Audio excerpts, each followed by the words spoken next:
When Allah describes Jannah, He always says, فَلَا خَوْفٌ عَلَيْهِمْ وَلَا هُمْ يَحْزَنُونَ. They will have no reason to be sad or to fear, either one of them.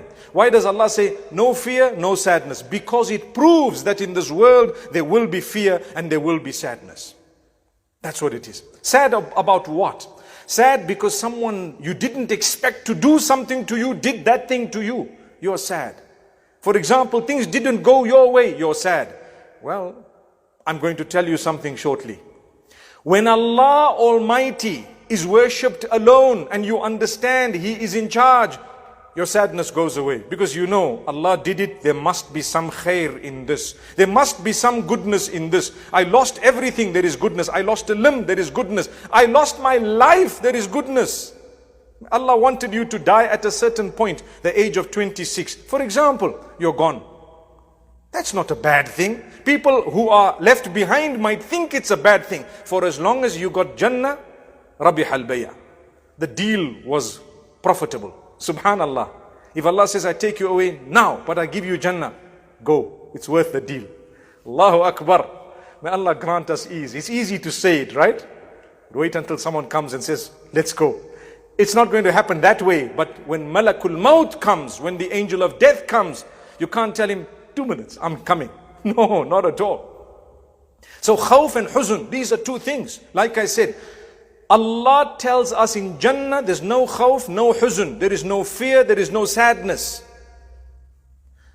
In this world, there will be fear and sadness. But when you worship Allah, Allah will take away sadness and worry, fear, even in this world. فَمَن تَبِعَ هُدَايَ فَلَا خَوْفٌ عَلَيْهِمْ وَلَا هُمْ يَحْزَنُونَ.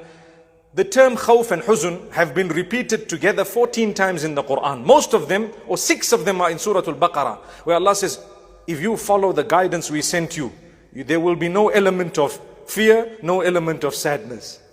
Wow. Why? Because why should I worry? I laid my trust in Allah totally. I tried my best. I'm a good person. I worship Allah. I don't maltreat people. I don't cheat and deceive. I don't backstab people. Today, the backstabbing on earth is such that it will create fear in you.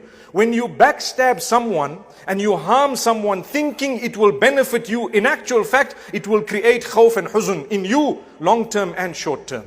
Remember this.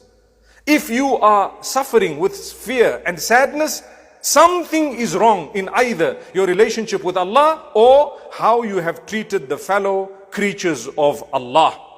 That's what it is. Something is wrong. Because if you're a true believer and you treat people well and you talk to them nicely and you respect everyone and you don't shortchange someone, you haven't cheated or deceived or backstabbed someone, etc., etc., there is no chance that you can go beyond a certain level or the minimum of al-khawf wal-huzn, fear and sadness.